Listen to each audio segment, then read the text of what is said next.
Can you give me a signal that you're all set for the online portion? Yep, we're set. We got folks added to the room. Hello, everyone. And you can go ahead and get started. Excellent. All right. So first off, thank you all so much for turning out on this super wet and wild weekday here. We really appreciate it. If you have not already signed in, please make sure to do that. We're going to have sort of a breakout session a little bit later where everyone gets the opportunity to walk around the room, interact with a few different boards. And if you need to get some food, we have food. There are bathrooms right outside the room entrance. And of course, please do sign in before you leave. All right. So, we are here to talk about Lexington's urban forest master plan. And we're actually going to start tonight. I'm going to hand the mic over to Dave to introduce himself and Joel, what their role is with the project, and explain a little bit about what this is and why Lexington is doing it. Before you go, can you introduce yourself? Yeah. Yes, I was going to do that after Dave spoke, but that's okay. We can do that first. My name is Mariah. I work with Davie Resource Group. We are a consultant that is working with the town of Lexington on this project. My specialty is in urban forestry, and I do a lot of the sort of boots on the ground work. So, tree inventories, tree risk assessments, and more commonly, management plans. So, things that get a little bit deeper into the day to day operations. And then online right now, handling our other portion of this hybrid meeting is my team member, Eva, and I'll let her introduce herself real quick. Hi, good evening, everyone. Eva Rodriguez. I am an urban forestry planner with Davie Resource Group. I've been with Davie for about 2 years now. I'm joining virtually, but I'll be there at the next meeting. Looking forward to meeting and hopefully seeing everyone in our second meeting upcoming this fall. I am based in Cleveland, Ohio, and my specialty is urban forestry as well, with a focus in community engagement and equitable community development. So, and trees, of course. So looking forward to learning from all of you today and throughout the planning process. Awesome. Thanks, Eva. All right. Now I will hand over to Dave. All right, thank you. I'm David Pinsino, the Public Works Director, and with us tonight we have our part of our team with the Forest Resources. We have Joel Custance, who is our Public Grounds Superintendent and Tree Warden, and we have David Pavlik, who is our Operations Manager. So just some of the people that are going to be involved as we move forward. Really what we're looking for is to develop an urban forest master plan. That has a number of different elements. Part of it is, where do we want to see the community going over the next 5, 10, 15, 20 years in regards to the urban forest. So part of the plan is going to look at, some of the pressures that are on the urban forest. How do we, manage and mitigate those? What are some things we can do? What are some things that we can't do as we move forward in this process? Another part of the plan is going to address then how do we manage that urban forest? So really to put some things in place, policies, procedures, and develop some tools to help the DPW staff, the forestry division, really help to then manage and oversee that urban forest. And when we talk about the urban forest, it is, the streetways, the sidewalks around buildings, things like that, but extends out, conservation areas and really encompassing what we have here in Lexington for a tree canopy. So it will look at our tree canopy. It'll look at the current assessment and condition of the trees that we have, kind of how that distribution goes from an age standpoint, from a condition standpoint, and from a species standpoint. So that we have a great diversity in species and a diversity in age of trees. You don't want all of your trees in the, mature 50-year plus, and you don't want all of them to be, the 1-inch trees that just get planted. You want a good cross section of those trees and a good promotion of the health of those trees to do the things that we want the urban canopy to do for us in town. So it's going to look at our current operation and how do we need to, improve upon that, or are there things that we're doing that are good that we enhance, things of that nature. It's going to look at our policies. So we do have a tree bylaw that helps in managing the construction aspect when trees are involved, and how do we, how is that working, and other things that we can do there. It's going to look at tree planting and what kind of areas can we realistically plant in, and what goes there. And again, looking at that distribution of species to see how we're managing moving forward. And it's really putting all of those pieces together so we have a solid plan that that we can work through, and hopefully then gain funding to support that as we move through that plan. So it is an important aspect of the community, an important aspect of that does affect quality of life. So we want to make sure that we have a solid plan moving forward. And the purpose here, so we partnered with Davey Resources Group to help us formulate that plan. We are going to be doing a number of focus group interviews to get input from people as to what they're seeing, what they're encountering, what they'd like to see. We're going to have a number of these public outreach meetings. This is the kickoff one. We do have a steering committee that's put together to help, guide through that process. So, we want the involvement. At the end of the day, though, we do need a plan that's workable, that's manageable, and that, meets most of what we're trying to do. So, I think that'll be important as we move forward. So with that, I'll go back to Mariah, if you want to take over. Okay. All right. Thanks so much, Dave and Joel, and again, everyone for being here. So tonight we are going to have, I'm hoping I can keep the presentation to 20 or 30 minutes. That's the goal.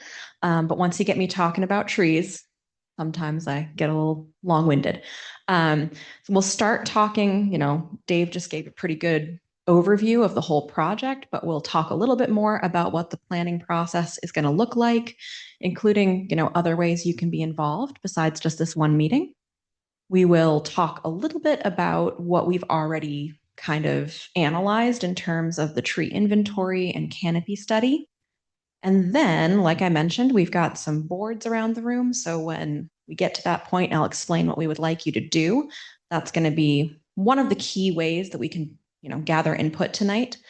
However, if you have questions, there's going to be a couple opportunities where I'll pause in the presentation and just see if anything has come up, either from you folks, or if anyone online has dropped something in the chat that they need answered or clarified before we move on.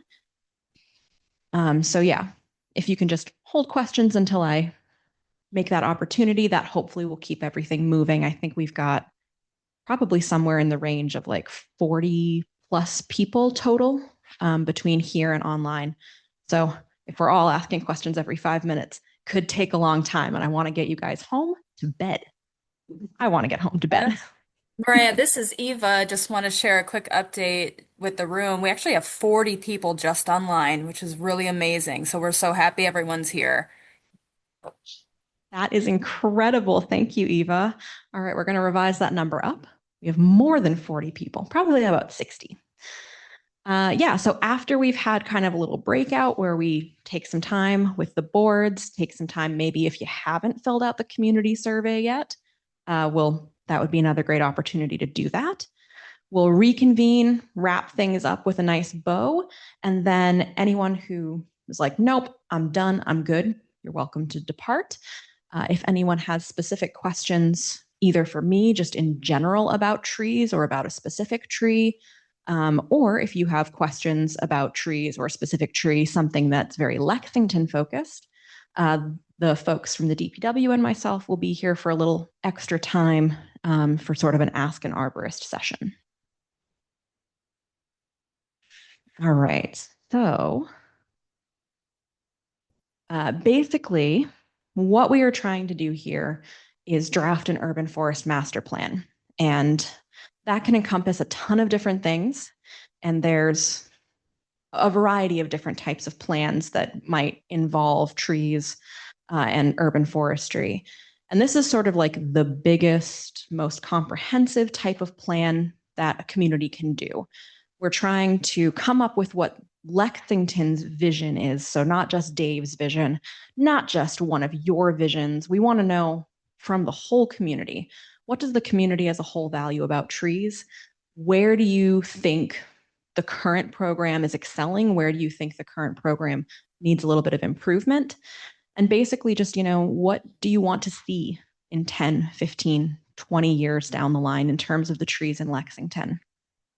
And when we are planning and working with a living system like an urban canopy, urban trees, we like to use what's called the adaptive management process because trees obviously grow and change. They are not staying the same over time. So our planning process can't just be sort of a one and done situation. It also needs to change and adapt over time. So it's not, a discrete starting point and a discrete ending point. It is a cycle. We typically begin that cycle with asking the question, what do we have? It's very hard to manage a resource if we don't know anything about that resource. So that is what we have been doing so far this spring. We've been looking at the existing tree inventory, the canopy study. We're talking with the DPW to find out what their day-to-day and annual operations look like. And we're gathering all of that data to kind of give us an idea of what is our starting point? Where are we working from? The second thing we're going to ask is, what do we want? That is why we are here in this room with you tonight. We want to know, what does the broader Lexington community want to see in the future? What does the DPW want to see in the future? We're going to be engaging some stakeholder groups as well. So some more directed focus groups that have perhaps a particular viewpoint on trees and the tree canopy. We're having this public meeting tonight. We've got the public survey available out there as well. So we're just trying to draw as much as we can from as many different places as we can to understand what the entire community thinks about trees and where you want to see things go in the future. And once we have those 2 points defined, where we are now, where we want to be, we then have to ask, how do we get between those 2 points? So that's going to be me and Eva, along with Dave and Joel and the steering committee a lot, sitting down and saying, all right, you're here, you want to get here. How do we make that happen? What's the goal? What are the recommendations? What are the action items for making that happen? And then finally, we kind of start the process over almost. We say, okay, time to evaluate. How are we doing now? Maybe it's 1 year down the road, maybe it's 5 years down the road. What have you accomplished? What is there left to accomplish? What new obstacles have come up? And from there, you start it all over again. You say, okay, time to update the inventory, time to update the canopy study, time to reevaluate what day-to-day operations look like. And we just keep doing this. So we'll be coming up with some benchmarks for you folks to help the community figure out, what has changed, what is left to do. And hopefully this is going to be a living document, something that is used day to day, that really helps guide future planning efforts, future projects, and not something that just looks pretty sitting on a shelf. So as I mentioned, we started this project earlier this year, and we've been doing our plans and policy review. We've been reviewing the tree inventory and the canopy study. Now we are here in summer, and we're doing some of this public engagement work. We're going to be doing some stakeholder interviews and program assessment. And then that's going to all feed into our fall work, which will actually be developing those recommendations for how to get from where we are now to where the community has said they want to be. At that point, we'll be able to start doing the draft of the plan, and then hopefully the final plan will be able to have sometime in very late 2026, possibly rolling into the early months of 2027. And as I mentioned, this is not the only opportunity for public participation. We have 2 meetings planned. Tonight is the first one. We'll be doing another one later on in the process once we have, I believe, some of those recommendations and have kind of some of the planning started so that we can basically touch base and make sure that we understood what we heard from you correctly. We also, as I mentioned, have the public survey out. We have garnered about 500 responses so far, which is really amazing. And we still have 2 weeks left on that survey. So again, if you haven't taken it yet, there should be some time tonight where you can go ahead and do that.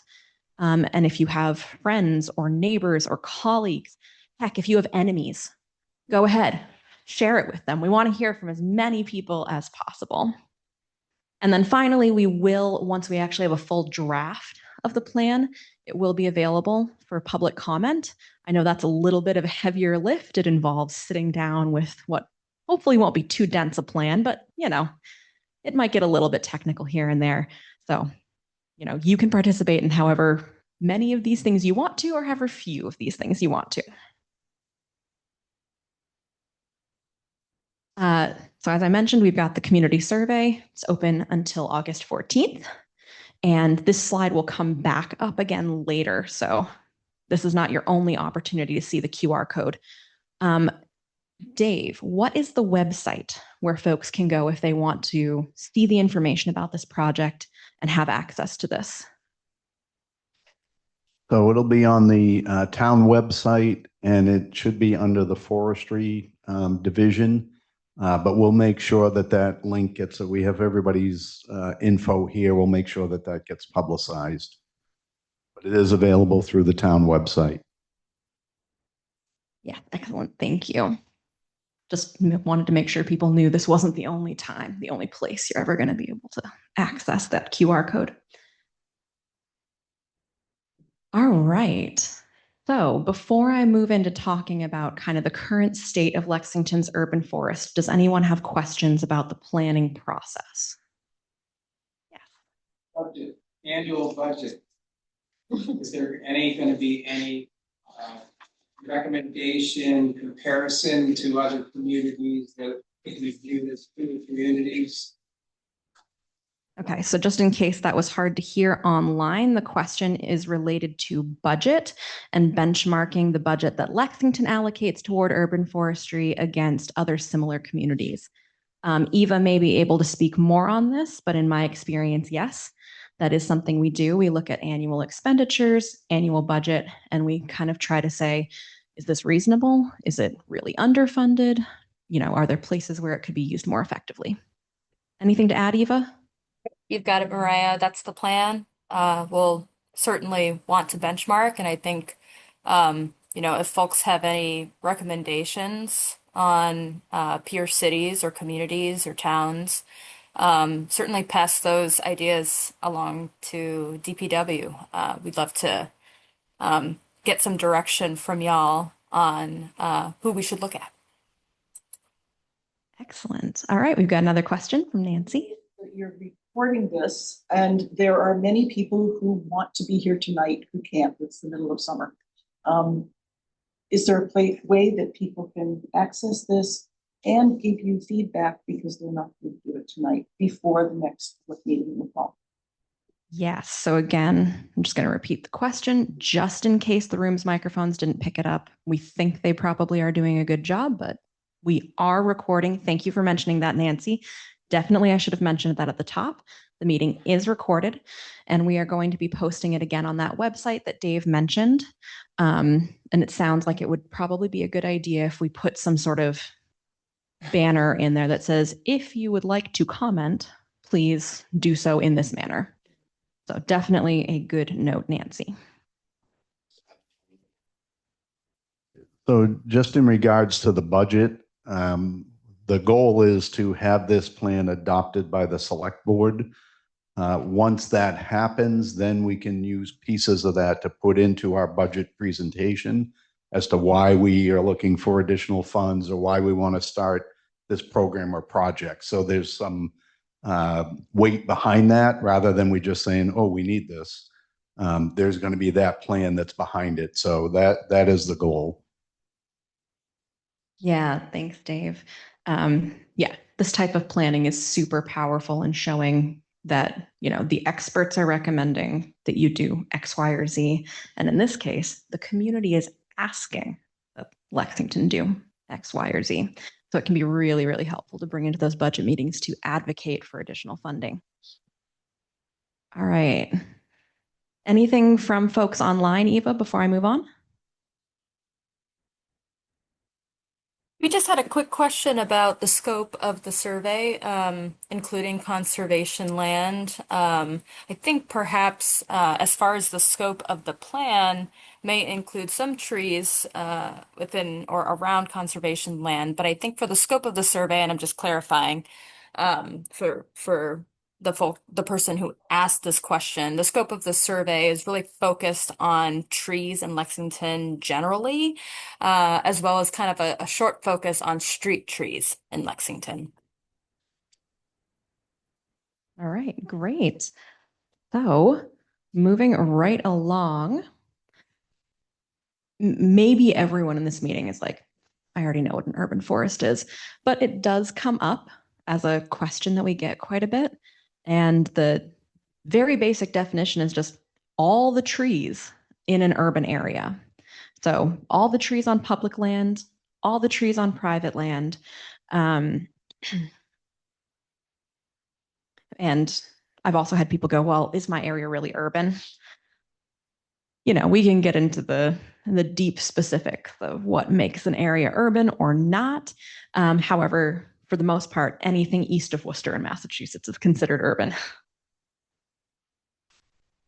So we often think of trees in kind of two categories, the ones that are on public land and the ones that are on private land. Trees on public land in Lexington are usually located either along streets, in parks, sometimes in natural areas like that conservation land that was asked about, as well as on other town-owned properties. And then conversely, private trees are privately owned. They're on land that is residential, so for homes, for businesses or commercial purposes, industrial complexes, and sometimes at institutions like college campuses or hospital campuses.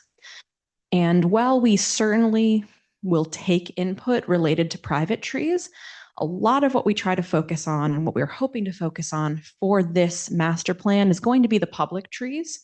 And the reason that we do that is really just that that's almost the low-hanging fruit, right?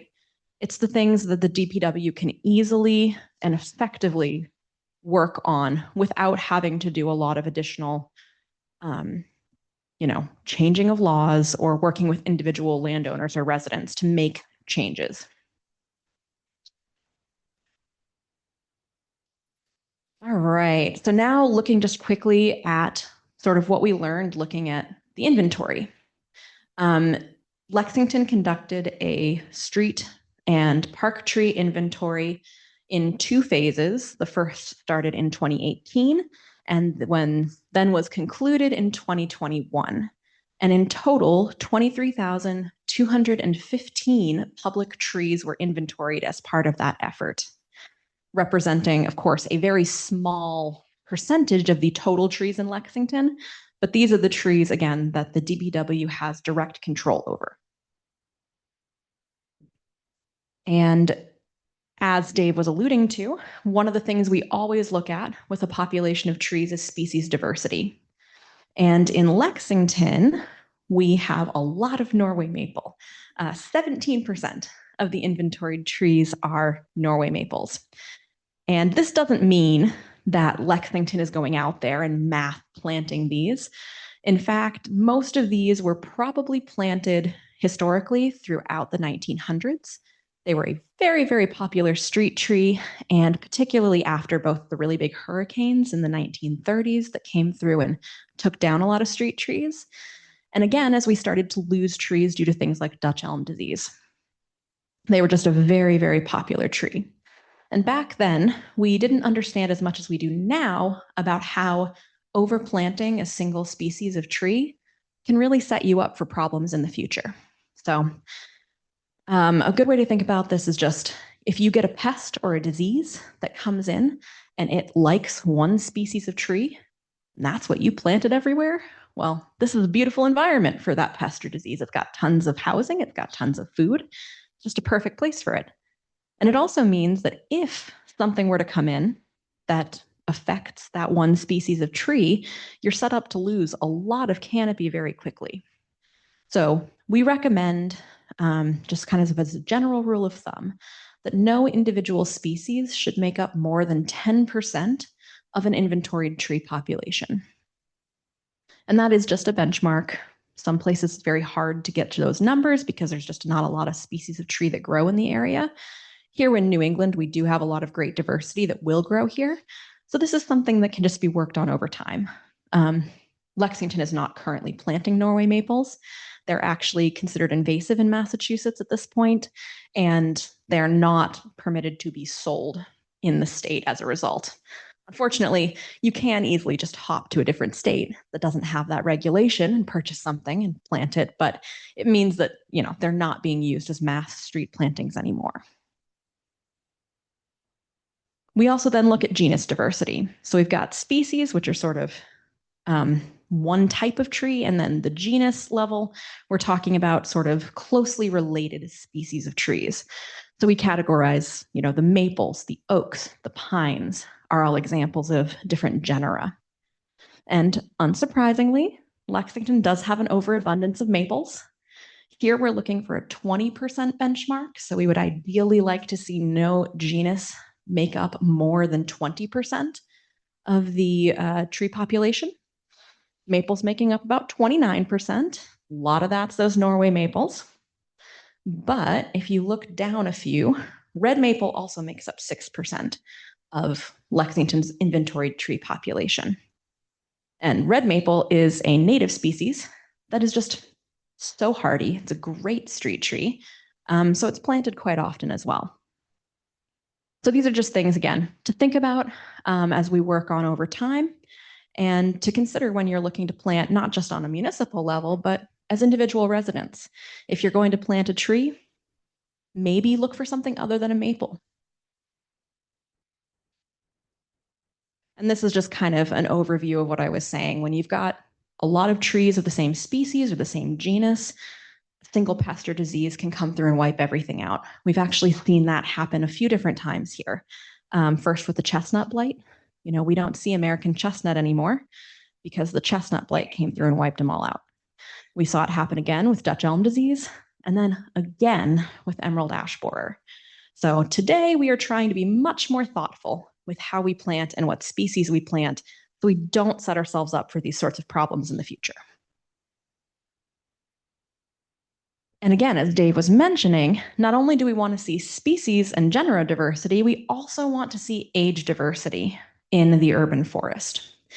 And ideally here, we want to see more young trees and maybe a smaller population of the largest, oldest trees. And it kind of just is 40%, 30, 20, 10 is considered the ideal distribution. And the reason for that is young trees are just a lot more susceptible to things than more established trees. You know, a drought that maybe a mature tree can weather, a young tree might succumb to. Same thing with really, really cold temperatures. Trees that are well established, not going to be a problem for them. But very young trees, trees that we just planted, that can be really, really hard to get through. So it sometimes takes more than one young tree to get one fully grown mature tree.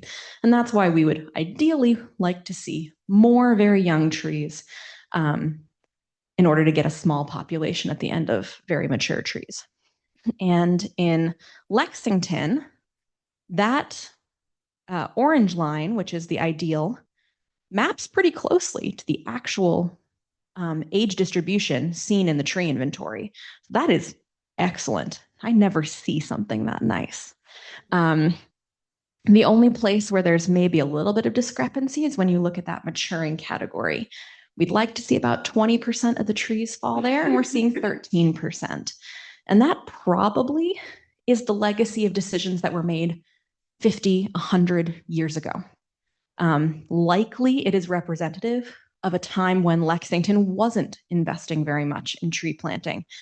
But it's certainly nothing that Dave or this team had input on. because it's so far back. That's the thing to remember with trees. They operate on much longer time frames than humans do. And so we have to really be thinking a generation down the road when we make decisions about trees. The minimum, consider the mature tree size or age? So this, sorry, again, the question was, is this based on size? Is this based on actual age? This is based on size because the only way to figure out tree age is through a pretty intensive study process. So this is very approximate. You can dive really deep into like aging trees and doing it accurately. For this type of analysis, we're kind of working in generalities. So the young trees are like 0 to 8 inches in diameter. What do those roughly translate to, just for general? So a mature tree, like a 50-year-old tree, I see what you're asking. like rough terms, like Sure. Again, it varies a lot depending on species. An oak might live 500 years. So an old oak, we're talking like 300 or 400 years.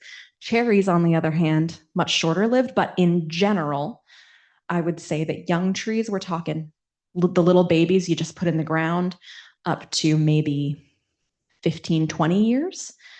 Established trees, those are kind of the teenagers of trees. If you start looking at trees, you can kind of tell who's a baby, who's maybe a teenager, and who's kind of one of the elders. Those are probably in the range of like 20 to 50, 75 years. The maturing category, these are the full-grown adults. Those are probably in like the 75 to 150 years, and then mature is probably anything over that. But again, super approximate, varies a lot by species. But excellent question. Gives a sense of like how far in advance you have to plan to get those mature trees. Exactly. When you're dealing with something that can live, 200, 300, 500 years, and humans often don't make it to 100, it's hard. You have to think well outside of the time frames we often operate on. So there was also a tree canopy study done for Lexington around the same time as the inventories. And this study was just looking at not individual trees, but overall, how much of the land area in Lexington is covered by tree canopy. And the study found that Lexington's canopy percentage is actually 60%, which is very, very high. Some of your neighbors in Arlington, Waltham, and Woburn are kind of more in the 40% range, which is typically like, that's kind of considered very good for an urban area to hit 40%. Most don't even get close to that. However, that doesn't necessarily mean that everywhere in Lexington has tons and tons of trees and everything's perfect and you don't need to do any planting. That distribution is, of course, highest in places with a lot of conservation land, places like Arlington Meadows, very, very heavily canopied. And then there are some areas like the downtown where it's much, much harder to grow a tree. And so there's not actually as much canopy as that 60% number might indicate. And maybe this should have been at the top, but just in case anyone here is going, well, why do we care about trees at all? I don't think any of you think that because you're here at a tree meeting, but just in case. Trees provide a ton of benefits when they are in close proximity to people. And that's things like removing air pollutants, cleaning our water, reducing noise pollution. They reduce stress. They reduce blood pressure. They help promote healing. They even have been we're even starting to like do research that gets at how trees improve social cohesion and community. So your trees are literally helping you make connections with the people around you. And a lot of those benefits, very hard to quantify. So we know intrinsically there's value to being less stressed. We know there's value to not having constant noise. However, it's really hard sometimes to get at like the actual in dollars value that service is providing. So that's why we've only got dollar values for a small number of benefits. These are just the ones where we have good scientific background for how to calculate that. And so just those 23,000 trees that were inventoried are providing about $1.8 million annually in carbon sequestration value. So that's them pulling carbon out of the atmosphere and storing it in tissue. They're providing about $40,000 worth of avoided rainfall runoff. So very applicable to what's been happening today. Basically, they're absorbing some of that rainfall, and they're also improving soil conditions. So more of the water that falls absorbs into the ground rather than running off. Runoff both has the potential to pollute our streams and our rivers and our lakes. And also, if it's headed instead into the sewers, it can cause infrastructure damage, just wear and tear, or lead to sewer and combined sewer overflows, which are obviously not good. We're doing about $50,000 worth of air pollutant removal each year. Trees do that in a couple of ways, both through absorbing certain pollutants into their leaves and using them, as well as just small particulate matter gets deposited on tree leaves and then washed off during the rain. So we literally breathe easier around trees. And then as far as like energy cost, carbon emission, this is often from things like reduced heating and cooling needs because trees are moderating temperatures, about $300,000 in benefits a year. And again, it's important to note, very small number of the benefits trees provide are represented here. And this is just for the 23,000 trees that were inventoried. There are orders of magnitude more trees in Lexington than the ones that were inventoried. So the total benefits being provided are way, way higher than we can possibly capture with the information we have today. All right. So that kind of ends the portion of the night where I'm going to talk at you a bunch. I do see we've got a couple questions. So yes, this is a perfect opportunity to ask a few questions before we break out and do some of the more interactive stuff. Can you clarify whether the town-owned land includes the land along the Minuteman Bikeway? So the question was, does town-owned land include the land along the Minuteman Bikeway? Dave. And so it's not town-owned land. We have a lease agreement, but we do maintain it. So we treat it as town land, but it is MBTA right of way that we do manage. So we do calculate that into what we do. And so for the purposes of this plan, that land would be considered in the town section as opposed to the private? Yes. So those trees were inventoried as part of the process. Thank you. All right. Yes. Thank you. I very much appreciate that you put the various benefits on there, but you named so many other benefits that I appreciate that are very hard to quantify, with the dollar amount. I really think that you should put those on there anyway. Like those should be listed everywhere. And one thing that I wanted to point out, and I'm glad that you sort of looked at Lexington versus, we also need to be looking at surrounding communities.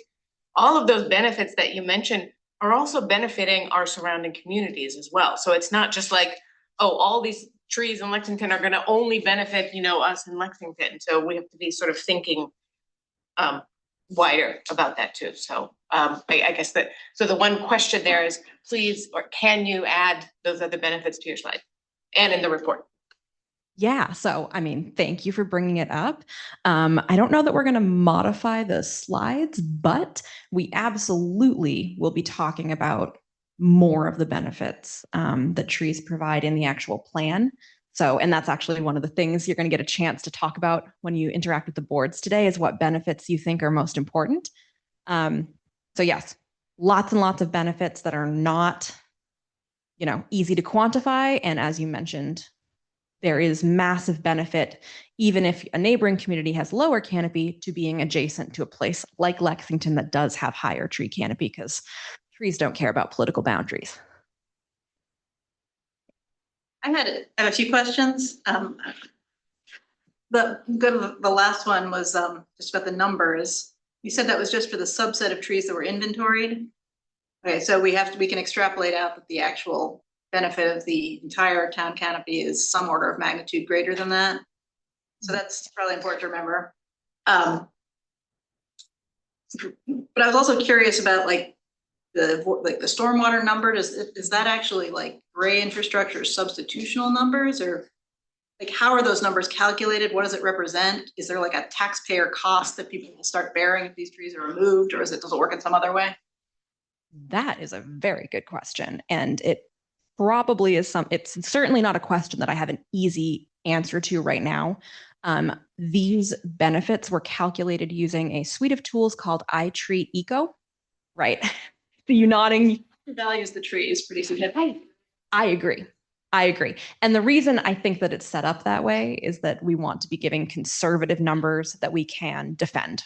You know, it's a balancing act between wanting to make sure that we are capturing the value trees are providing, but also needing to be able to defend the way that we are coming up with those numbers. So it's tough. I also think that it very much undervalues what trees are doing, both because it just only includes a few different types of benefits. And I think those formulas probably are giving us a low end estimate. So I love trees, not trying to be anti-tree difficult, but I'm just trying to think of this from the perspective of somebody presented with like we could develop this thing that's going to bring in this money, and oh, these trees only are worth that much. Like to make sure that it's showing a little bit of like what's not included in those numbers, so they aren't incorrectly undervalued, or that the assumptions are not made that aren't of what's not showing up. I guess that would apply to any of these numbers. The other question I had was on the tree species distribution. There are a bunch of species that I see all over town that were not listed on there, like black locust, honey locust, London plane. Then there's stuff on private property, like all the ornamental red buds. And so is this just like DPW planted trees, or like what would account for the discrepancy most likely? Yeah, so the inventory stayed only on public land. So anything you're seeing on private property was not captured. We also, when we do an inventory, we aren't going out into wooded areas and collecting that information because it's pricey. It takes a lot of time, and it's usually focused on the things that we know the DPW actually needs to come out and manage at some point. So it really does just include like street trees, park trees, and then, like Dave mentioned, some stuff along the bikeway. Then to the point. But there are more species that were inventoried. It's just those were the higher percentages. So in the overall inventory, it will have all of those trees that were counted. It's just they didn't rise up to these top few categories. I guess it's more a question of like, goal is to understand diversity. Is it a good snapshot of that picture? That's more the question I'm trying to ask. Sure. Yeah, that's tough to gauge without doing some sort of additional sampling on private property. It probably largely is, I would say, representative, but there's probably places like you mentioned with redbuds. Those are not a common tree you're going to find along streetscapes. So unless black locusts, those are yeah. Yeah. I have two questions real quick. What percentage of the canopy did you think that was? Just so that we know, is that 10% that you think that you've covered, or do you think that the greater town is 95% more? And then the other question is, what about Arlington's Great Meadows? So does that get counted at all or factored into planning? Sure. So boy, you guys are asking me the hard questions tonight, and I love it. And I wish I could give you answers that I just don't have. Dave, do you know about the percentage that was covered? So the canopy did the entire town. So all of those trees are covered. And as Mariah mentioned, it doesn't mean that those trees are everywhere, but it did do the entire town. So not just public land, it looked at all the canopy from using the different data that's out there to take a look at that. So it did cover that. So that 60% is across the entire town. It just varies in different areas what that number is. Yeah, and as far as the inventory goes, obviously that's a much smaller chunk. Do we manage the Great Meadow? Do we count the Great Meadow at all? We don't manage. Yeah, the Great Meadow is managed by, as the name implies, Arlington. We are looking to have some representatives from that management group in one of the stakeholder meetings so that we get some input, because that's a huge part of this community, even though it's not owned or managed by the community. It's kind of a funny gray area, but I believe it was included in that canopy study. Great. Along those lines, so we know if there's a difference between the age and genre of distribution in, say, the town conservation land and in the public. It sounds like you have the information. I don't know if anybody's looked at that. We actually don't have that information because, again, we can only do that breakdown when we've done an inventory. So the canopy study just looks at the tree canopies. There's no speciation. It's the boots on the ground inventory that gets you that. Canopy has to include a conservation land. Yes. And canopy doesn't distinguish between invasive and. That is correct. Canopy does not distinguish. If it's a tree and it's got canopy, it's in there. Includes the trees of heaven. Mm-hmm. It sure does. Hey, they're providing benefits. Yeah. I'm hearing that this urban forest master plan is going to be considering trees on public grounds. And I'm not sure you can call it a master plan if it's not going to take a look at trees across Lexington that include, trees on private lands as well, and what the value is, and you know what I'm saying? Yeah, no, you are correct. The trees on private property are massively important because that's where most of the trees in any given community are. The publicly owned land is a small portion of the total land area and thus encompasses a small portion of the trees. It's a challenge to work with private property for a lot of different reasons. A lot of them have to do with access. It's very hard to complete like an inventory because then you have to say, all right, every landowner on this street needs to give us permission to be back on their property looking at their trees. So it just gets very complicated very fast, which is why we do often focus on the public portion. And Dave's going to add to that. Yeah, so one of the goals that we're looking at is to have this plan developed and then have those educational sessions for the public at large, that things that we develop here, they can then apply to what they're doing on their properties. So that's where we can affect that. We don't have rights to be on private property, or unless they're doing construction per the bylaw, we can't go in and manage or tell people on private property what we can, what they can do. But we can certainly educate and have the plan that they can reference and refer to. And that's what we're hoping is part of this process. Thanks, Dave. And please do, if you have thoughts that are relevant to private property, we definitely want to hear about that. Everything from this meeting is being noted, so. Yeah. So my question is, do we have other neighboring towns that has implemented something like this? And if so, can we learn from them? And the second question is, this is going to be an ongoing project, right? Yes. Right. So yeah, there's definitely surrounding communities that have done similar planning efforts. The ones I've been part of are Bedford and Worcester, but I'm also pretty confident some of the closer neighbors have done similar things as well. So absolutely, you can learn from the work they've done. We probably will be looking at some of the things they've done. And I don't know if Eva mentioned it, but she works on these types of projects across the whole country.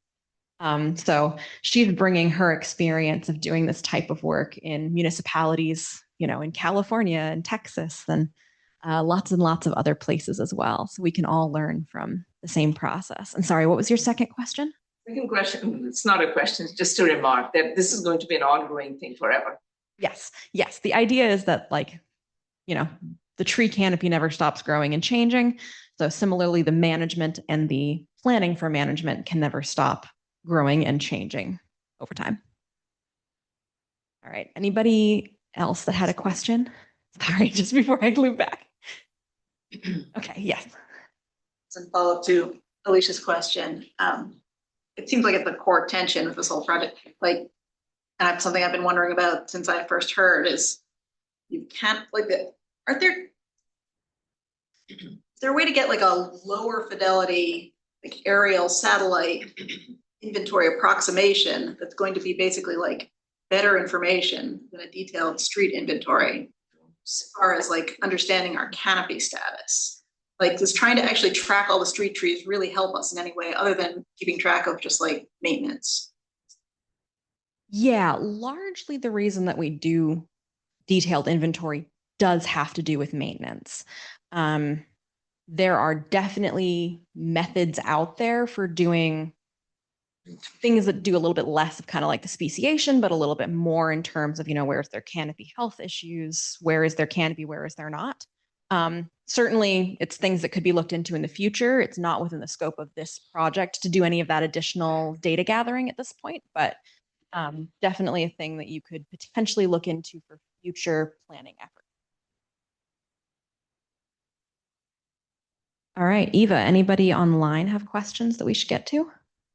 Yes, we have a handful of questions. I've been working through some of them, the ones that I can answer, but we do have a couple that I'll pass over to you and perhaps Dave and Joel. So the first question is, the tree data can be a bit dated at this point, and it was done in chunks. So will it be updated at all? Is that part of the plan? Going into the future, or do you want it to be part of the plan going into the future? And then quickly, was there another tree canopy study or a tree inventory before 2021 or this round of the inventory? Those are excellent questions. I have more, by the way, so just bounce back to me when you're done. I'm going to hand that over to Dave to answer those. So as far as the canopy study, that was the first one that we did in town. We're actually going to be starting our budget process for the next fiscal year, and we are going to propose in that budget to do another canopy study to get that updated information. The inventory, there was one done a number of years back. So this is the most current one, and we'll probably be looking in another year or two as part of this, getting this plan adopted, is to do another inventory after that. So those are in the works, and we do have plans to get updated information. Yeah, and Dave had mentioned, because I also, when we first saw that data, I wanted to know, is that just a snapshot in time, or have the staff been updating it? And Dave indicated that actually DPW staff have largely been keeping that inventory up to date as trees are removed or planted. So it should be a relatively accurate picture of what's going on right now, minus a few things like maybe condition has changed in some cases. Great, thank you so much. Another quick question about the inventory. What was the minimum DBH, or the size? So DBH is diameter at breast height of trees inventoried. Such a good question. Generally, we're going to inventory anything regardless of size. So even something very, very young and small, if it appears to have been intentionally planted. Typically, Dave, do you remember if there was a minimum for like wooded or natural areas? Not sure there were. So I don't have the actual number of what they went down to, but they were looking at anything from 2 to 4 inch up, like you said. If it was looked like it was planted on purpose, those were counted. Yeah, I suspect, and I would have to go back and see if there are records of this, but my guess is that in natural areas, so if there was a wooded strip along the road or along the bike path, probably there was a minimum somewhere in the like 6 to 8 inch range. However, if there was, it sure isn't showing up in that age distribution graph. So. Thank you. Okay, so looking forward into the dream state, what we want for Lexington.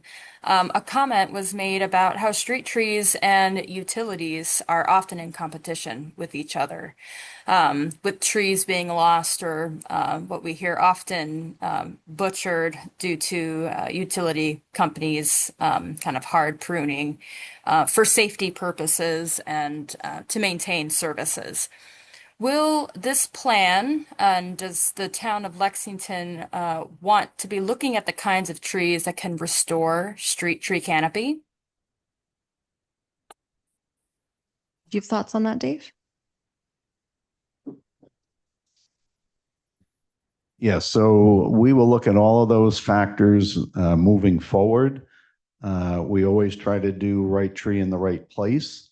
And then see how that can work. I know that in a number of the projects we have control over, town projects, we are looking at how trees fit into that and not just running the utilities every which way. So that is something that we are going to look at, and we're hoping that, you know, part of this plan can provide some guidance along those lines. Yeah, thank you for bringing that up, whoever asked that question, because again, we are taking notes. This is recorded, and this is one of the ways that we're gathering that input. So now we know utilities and tree conflicts are something that is on the minds of folks. Anything else, Eva? Yep, this is another question for Dave. Dave, does the town have a program or plans to care for especially old, large shade trees on public land? Yes, so the larger shade trees that are on public land, we have done it, and it depends on the species and the condition. Corrective pruning. We have also done fertilization injections. Some of the older trees, we've done injections for either disease or insects so that it will help promote them. So again, there's not any one method for the mature trees. It depends on the tree, where it is and what the condition is, and then we take it from there. Thanks, Dave.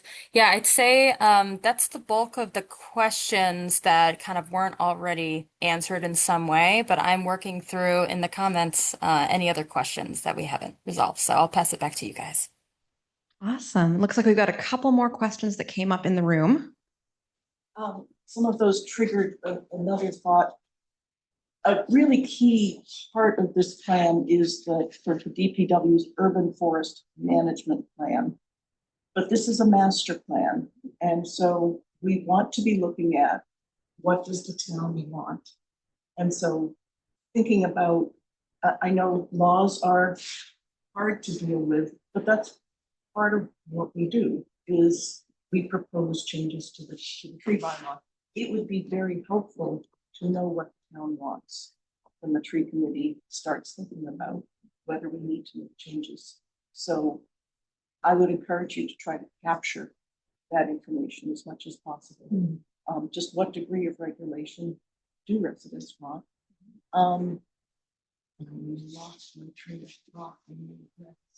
Oh, but there are also so many areas where the DPW doesn't have jurisdiction.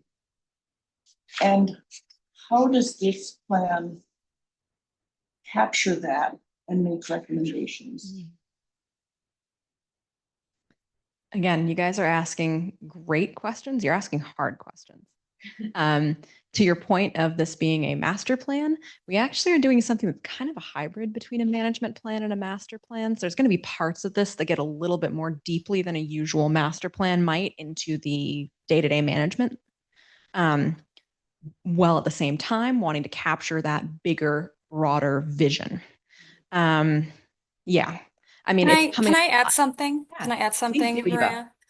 I would also encourage all of you. These are all really amazing questions, and they're questions that are very high level to the point where we want to hear your ideas on how we can incorporate lands that are outside of the jurisdiction of the DPW. This space is the opportunity for you to share those ideas. We want to hear them. And so when we move into the interactive activities momentarily, there's an opportunity for you all to start kind of entering that workshopping, brainstorming space. We want to hear your ideas. We want to hear your thoughts and perspectives. We want to hear things that maybe you've heard from other communities that have worked well. So we've just scratched the surface with this plan. This planning process started in March, technically April. And so we've really just scratched the surface in the planning process. And so this setting is for you all to share those ideas with us. What does the town want? You are an extension of the town today, and we want to hear your thoughts and ideas. Yeah, thanks, Eva. That was something I'd mentally made a pin about earlier and then did not get back around to. So yes, we don't have all the answers. You guys are the experts in your community. So please, if you have ideas about how to get at this question of how do we incorporate lands that the DPW doesn't have jurisdiction over, like, you know, if you have an idea of how you want to do that, how you've seen other communities do that worked or didn't work, or if you're sitting in this room going, I don't think we should be doing stuff on private land, we want to hear all of that. So please share that as we move into the next stage here. And I think I saw a couple more. Has anybody still got questions before we move on? Yes, in the back.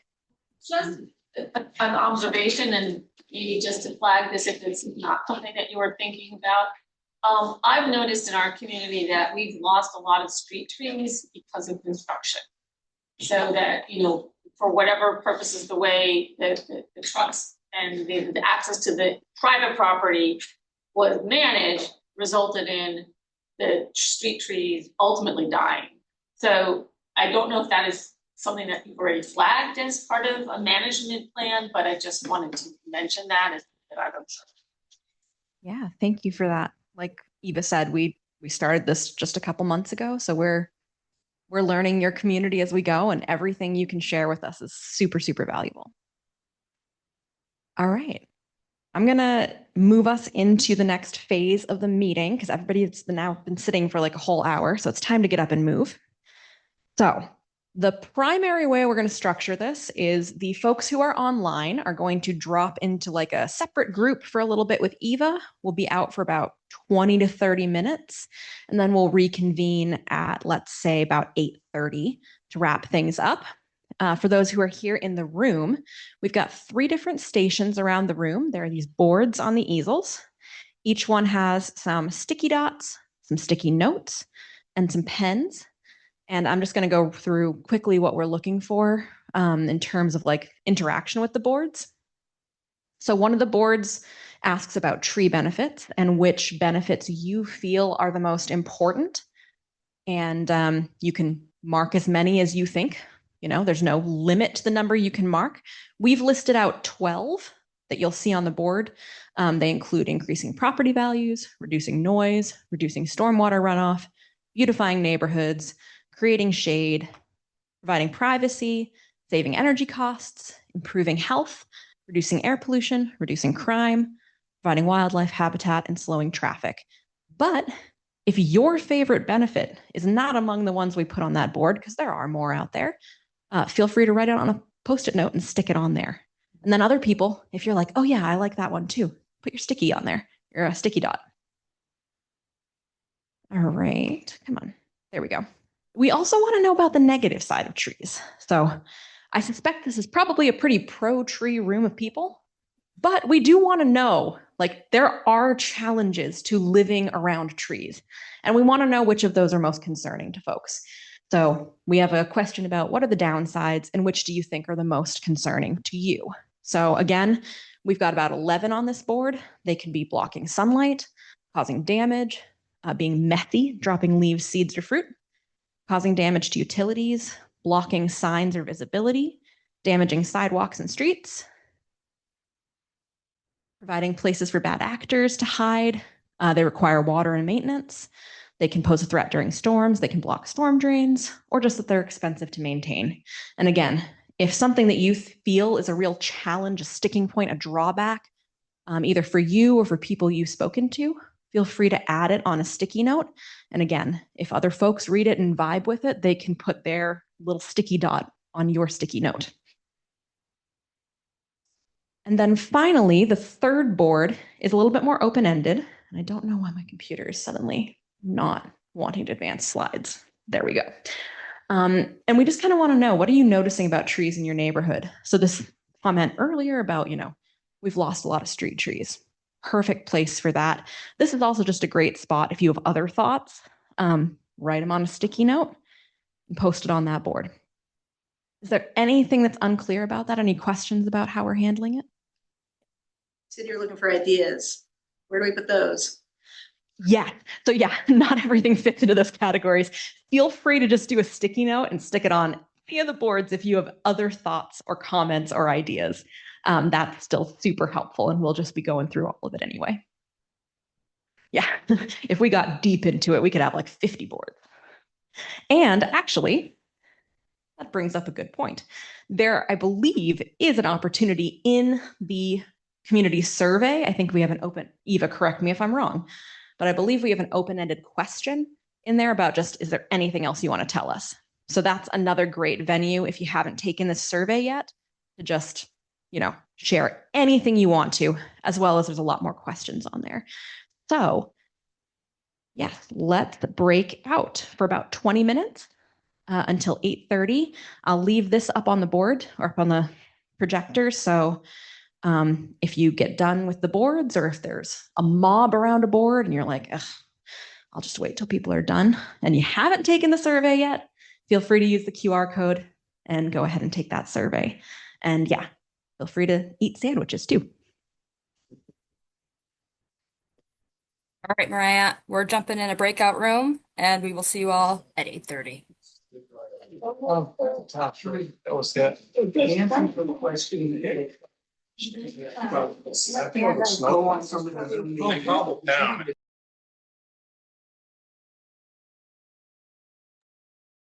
Hello, hello.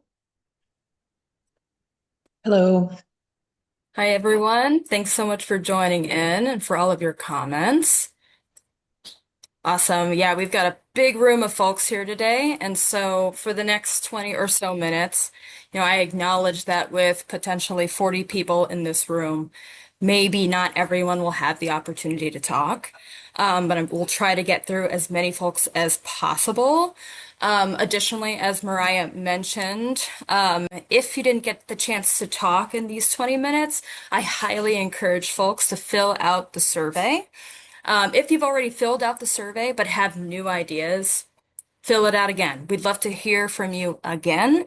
There are lots of opportunities. Another opportunity to perhaps share your thoughts is to reach out directly to Dave at DPW. He can capture some of those thoughts as well. Also, finally, at the end of our presentation, when we come back into the room and we share that screen again, you'll have our email addresses, myself, and Mariah's email address present as well. And so if you have any final thoughts, feel free to send us an email and we will capture those as well. Also, finally, there will be multiple opportunities for engagement. So we'll come back to you all with some updated information and recommendations that we will present at a public meeting. So we'll hope to see you all there as well.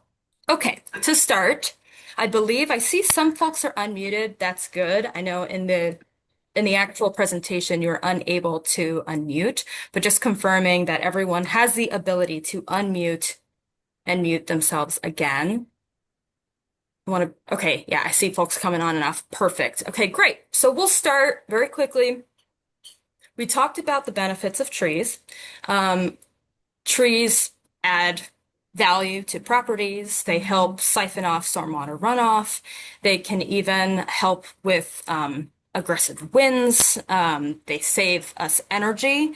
They can give us privacy. They beautify neighborhoods. There are countless benefits to trees, but we want to hear from folks in this breakout room. What do you think? What is the most important benefit to trees to you right now? And you'll have to bear with me because I'll be taking notes. So bear with me. You might hear some clacking on my keyboard, but I will be trying to capture as many comments from folks as possible. What is the most important benefit to trees to you?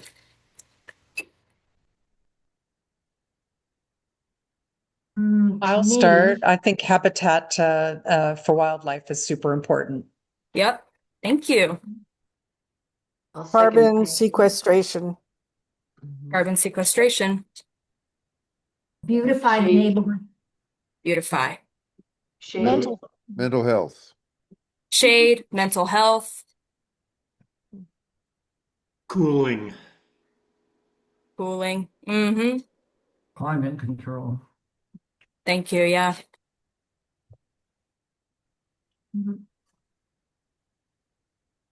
Stormwater management also is important to me. Certainly. Absolutely. Especially on a day like today. I heard it's raining today. Cats and dogs. Mm-hmm. Air pollution. Air Attenuation. pollution. Mm-hmm. Thanks, Charlie. Nice to see you. Likewise. Charlie's on our steering committee, folks. We've had 1.3 inches today. Wow. Our trees would love that. We're in a drought right now. I just spent the whole morning watering trees. Each tree needed 3 3-gallon buckets. They are very thirsty. Yes. I have a question though? Did I hear correctly that the survey counted 23,000 trees in Lexington? Did I hear that Yes, correct? you That's did all? hear that correctly, Carolyn. Why does that feel to me to be like very much too low?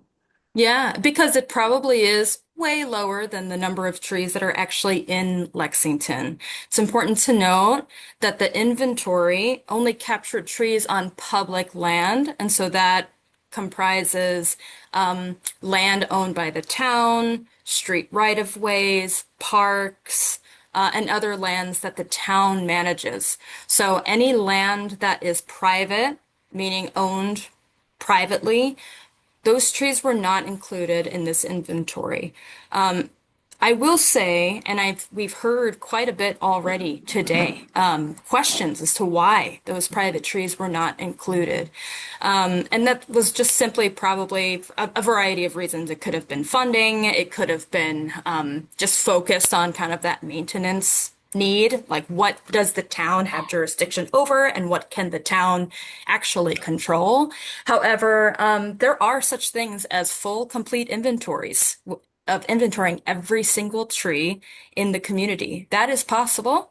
And so if that's a desire, and I'm hearing from folks that it might be, that's something that we can add as a recommendation and explore as a part of this plan. I'm seeing nodding. Would you say that folks are in agreement that we want a complete inventory of all of the trees, public and private? Yes. Because it's also critical to the master plan that it not just address the trees over which the town has control, or that it expand that.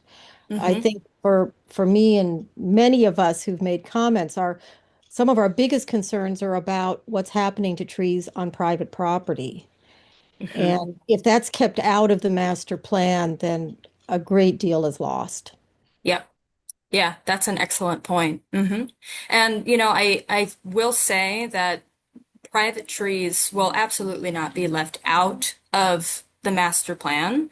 I think as far as the scope, as the information that we're capturing as a part of the master plan, we won't be getting that critical data on private trees for that will kind of feed our information gathering. However, that can absolutely be underneath the implementation strategy for the master plan.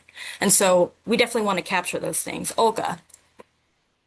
Hi, I have a question about dealing with invasive species, and in particular on private land. When we rebuilt our house in 2010, I planted bamboo extremely well contained, so there was no issue about it escaping. But 15 years later, I discovered that in order to make sure my bamboo doesn't escape, I had to maintain the size of the root balls and whatever. And so eventually I basically said, I've had it, and I decided to remove it.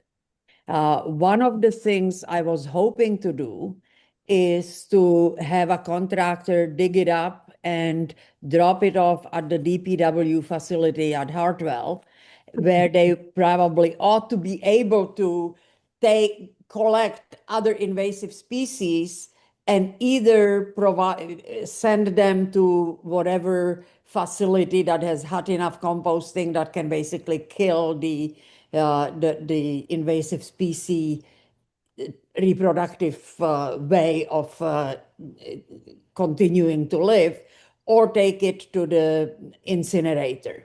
Yes.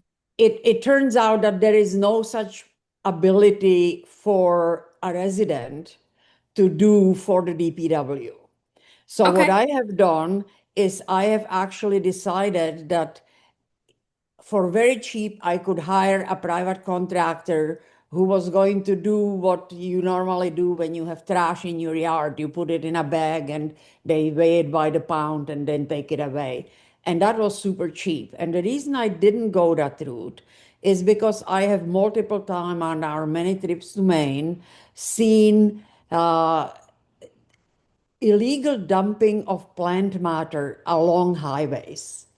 And since I don't know any of these, don't know how much I can trust any of these private contractors, I decided that I'd rather not make my bamboo somebody else's environmental problem.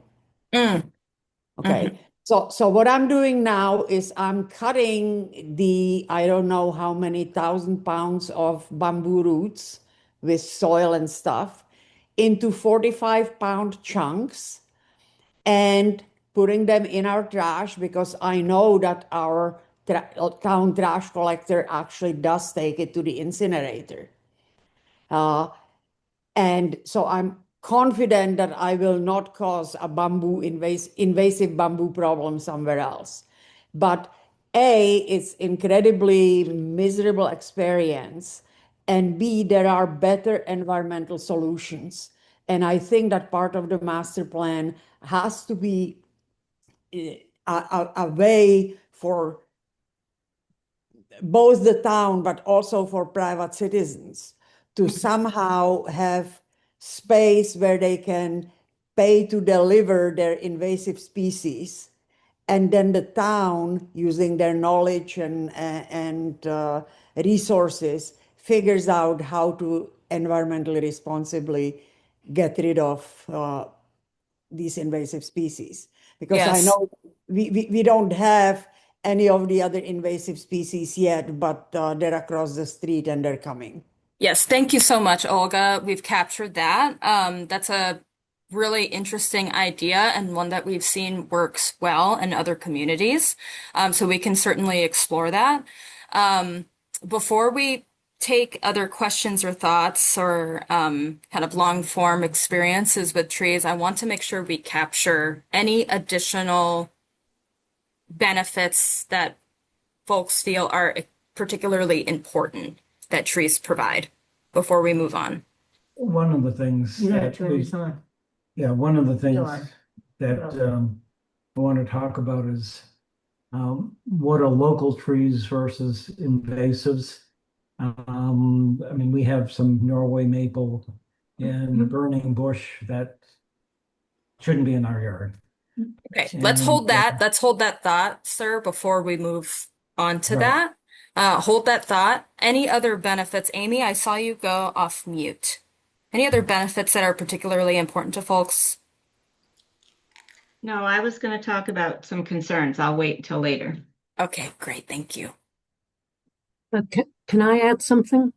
Please. We got one comment about beautification of the town, but I just want to emphasize that. And it's, again, wow, this is hard to quantify. And it carries so much, value and possible difficulties with it. But for me, anyway, they have such aesthetic value, and I think to lots of people in the town. So I want to underline that. Thank you, Frances. Yeah, that's a great point. As well as everything else. Thank you. Trees really help bring or define the character of a place. And we certainly see that, and other folks can empathize with that all around the country. So from what I've seen of Lexington, I'm looking forward to being there in the fall, especially. Your community looks like a beautiful one. So I can see why you all look for trees so much. Okay. All right, let's move on to Thank you. downsides. Let's move on to the downsides or concerns. So, we've heard that, we know folks in this room love trees. So do we. But we do acknowledge that there are some very real downsides that trees can have, and oftentimes it's not the tree's fault, but it's the infrastructure and the way our communities are designed and built that kind of interact with trees in a negative way. So we know that trees can block sunlight, they can cause damage to properties and utilities and sidewalks and streets, they can fall down during storms. So what do you feel are some of the most impactful or concerning downsides of trees? One I of the can, downsides- go ahead. One of the downsides is trees versus utilities. And like the town of Concord has a 50-year plan to underground all their above wire to underground. And that's obviously a big hassle in Lexington because we got plenty of trees, street trees, and we got plenty of wires, and they interact not well. Thank you. I had three things that we wanted to mention, which have come up, but just to say what the biggest concerns for us are. One is the tree loss due to construction. There are some bylaws that regulate what constructors are, contractors are supposed to do, not to do, how to protect trees during construction. And we have seen many, many times that those are ignored. The second thing is there doesn't seem to be good enforcement of the bylaws. We don't really have an enforcement arm. We have the bylaws and contractors are told, the rules, but there's no one really who has time or ability to enforce these bylaws. And the last thing is that, and I hope that this is something that can be in the new plan, that there should be education for the public so that they really can learn about their trees, appreciate them, know how to care for them, know how to get resources and find help when they need it, and so forth. So those are the three things that we really care about. Thank you so much, Amy and team. I have Francis. So, can I go? So Yeah, go- trees require maintenance. So I've seen some trees on public land that are not maintained for one reason or another. So there's a danger. So that there are dead limbs overhanging, parking areas and this kind of thing. Yep. And one other one is sidewalk upheaval, especially with maples or trees that have these shallow, large root systems like the maples and the black locust. They're really, and that causes then another expense to redo all the sidewalks. Yeah. So a selection of trees and their root systems is really important. Yes, thank you so much, Holly. Yes. Do you agree with that, Marianne? Oh, I'm sorry, you heard me. Emphatic, yes. Yes. Yeah, the sidewalk. I have one particular sidewalk that I've been trying to get fixed for years. Thank you. Francis, I see your hand up. Yes, well, to venture into the culturally incorrect, if anyone's recording this, maybe they could stop recording. Two things. One, there is a perception that people who like trees are sort of, tree huggers, used in a disrespectful way. And, I'm not, that's a difficult thing to deal with. And the other thing, which is about 1 million times more sensitive, is that I have talked to a couple of different families who really don't understand the importance of trees and don't like them, want them cut down, and mention the principles of feng shui. And I am now going to unmute myself and deny that I ever said that. I did not say that. Thank you, Francis, for not saying anything. Carolyn? Okay, I'm going to talk about a specific case. The beaches, and paint mine are part of the core description of that conservation property. And they have been destroyed by the leaf disease epidemic. They're going down. So when those come down, I anticipate that that property is going to be overcome by invasives. We've already got a lot of the, I think, tree of heaven along the edges. It's going to be a mess. And I don't think anybody's going to do anything to prevent this happening. So I think one of the downsides is not having taken care of that to prevent the epidemic from taking them, and then turning their back on conservation because it's not on a street. So the DPW doesn't think they need to take care of it. So that I see as the downside. Thank you, Carolyn. I see Rick has his hand raised. Ricky. Ricky.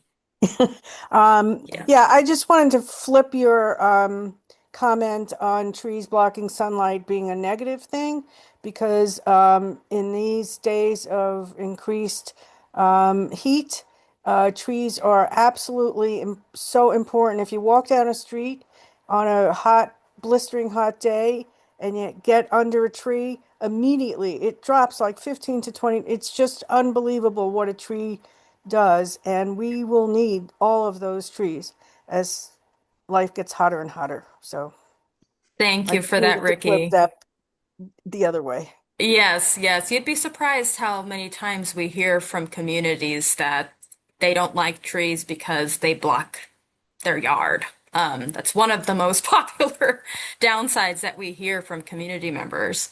So yeah, thank you for that. Okay, folks, are you all seeing the notification on your screen as I am? Yeah.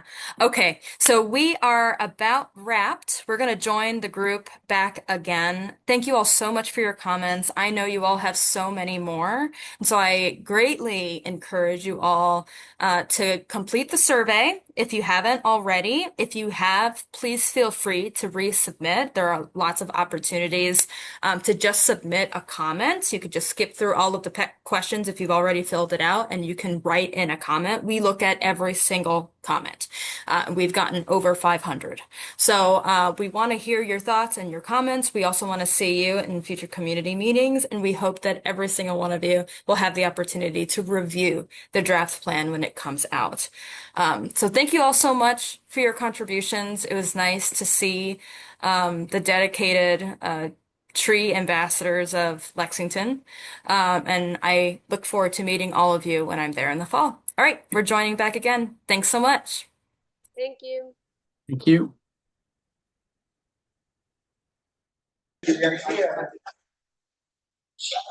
Yeah, last year.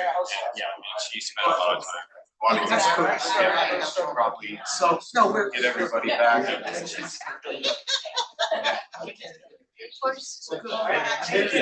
Okay, I'll definitely.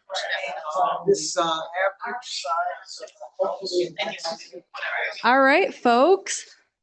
If you still need to interact with some of the boards, please feel free to continue doing that.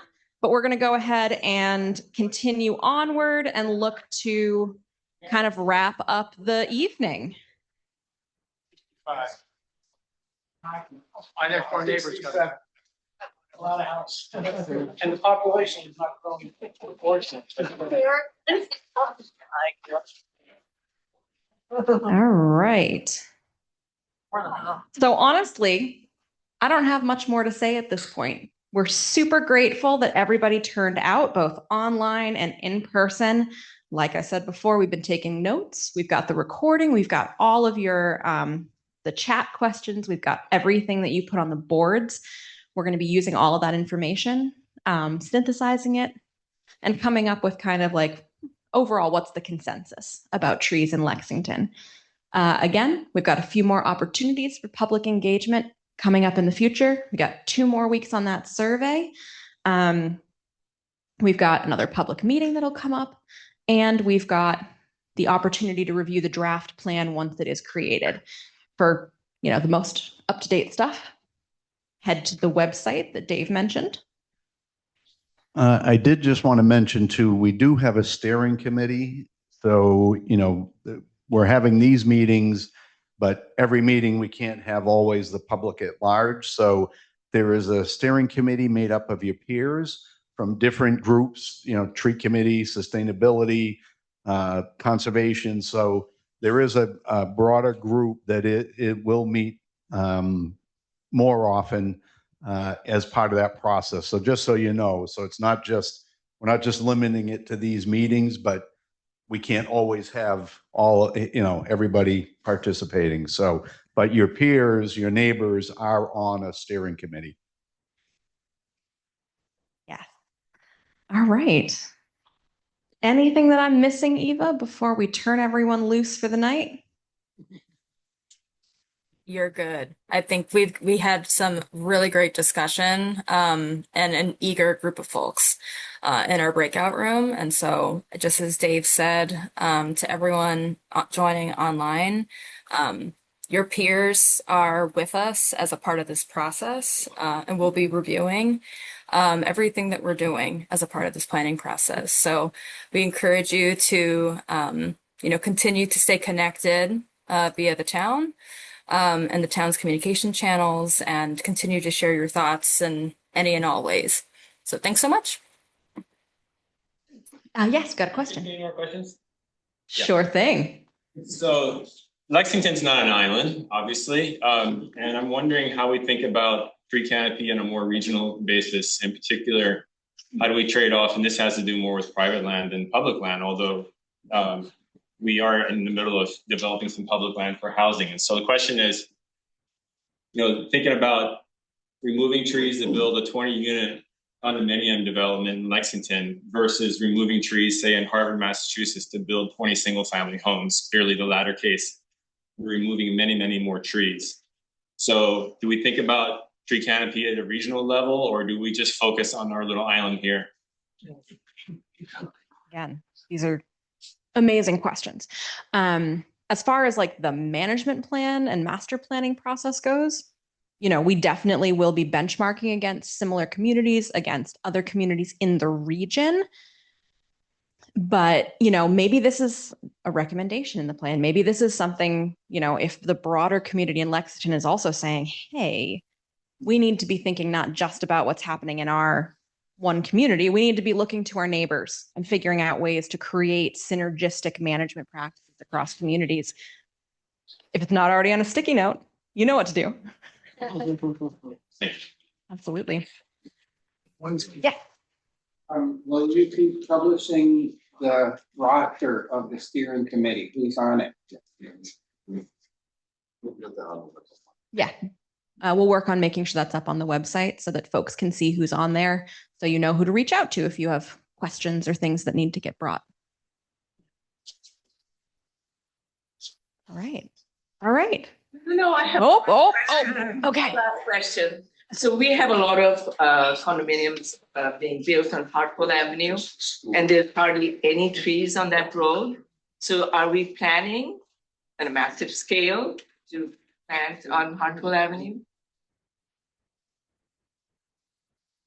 So Hartwell Avenue does have its challenges. When the town put in the multi-purpose pathway, if you're going from Bedford Street down Hartwell on the left-hand side, we tried to look at putting plantings in there. There's just dozens of utilities that run through that corridor.